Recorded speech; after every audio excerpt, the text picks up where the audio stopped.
Hi, I'm Scott Snyder. Hey, my name's Greg Hurwitz. Hi, this is Neil Adams. Hey, this is Jeff Johns. Hi, this is Greg Capullo. I'm here at New York City Comic Con 2012. This is Batman 101. Tune in.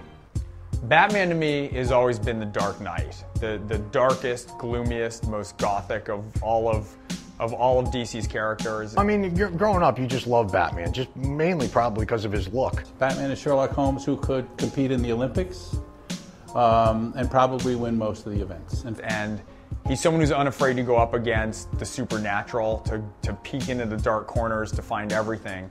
And the flip side and the fuel for that for me is it goes back to a dark alley when he was once a scared kid. And the family goes out to see a movie one night and they're confronted by a criminal outside after the film, and Bruce's parents are shot dead.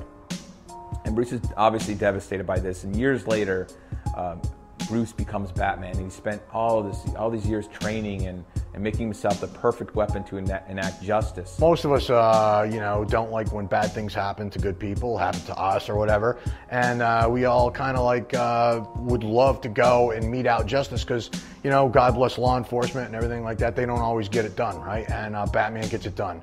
And it's not revenge. There's a very important distinction is that Batman's not about revenge because he's not out there to catch the killer of his parents.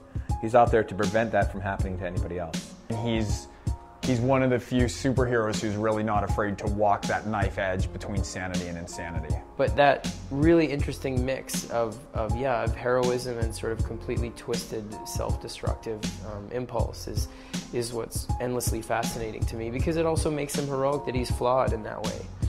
I think Batman has been such a perennial favorite and so popular through the years because in some ways he represents the best possible version of what a human can be. If it's discipline, if there's hard work, if there's total physical dedication and determination, he represents almost the peak that you can get to if you put everything aside, but he's not magical. So he is the antithesis of Superman. He is the other end of the spectrum. He is a superhero without superpowers.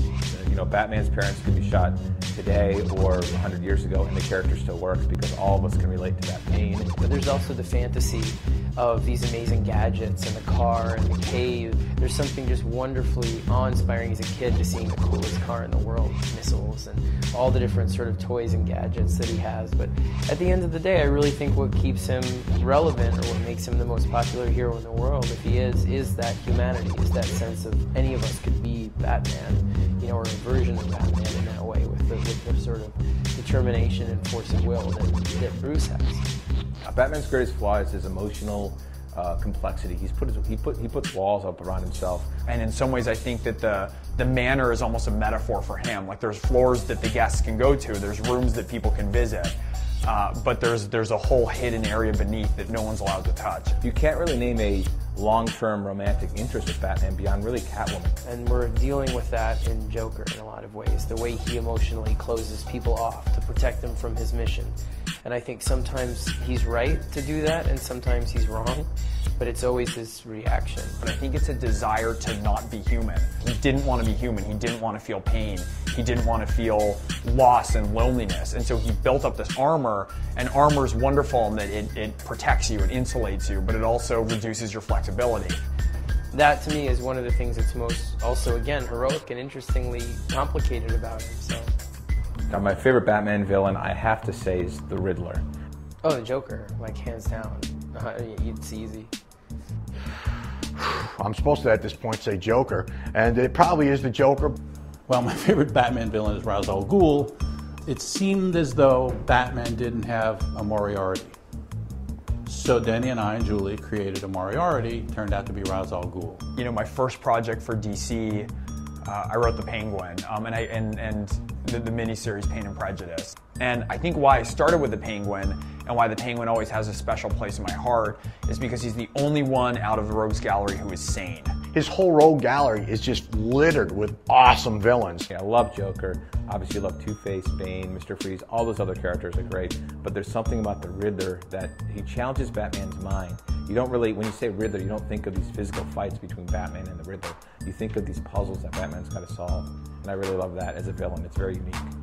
if I was going to recommend one Batman story to anybody, the Batman The Dark Knight Returns. Yeah, Dark Knight Returns, man. Frank Miller really, he just wowed me. Probably pick up year one before I pick that up because it's a wonderful introduction to Batman's origin. I think those two stories really, they start at the beginning and the end of Batman, so they're perfect stories to give to anybody who's interested in Batman.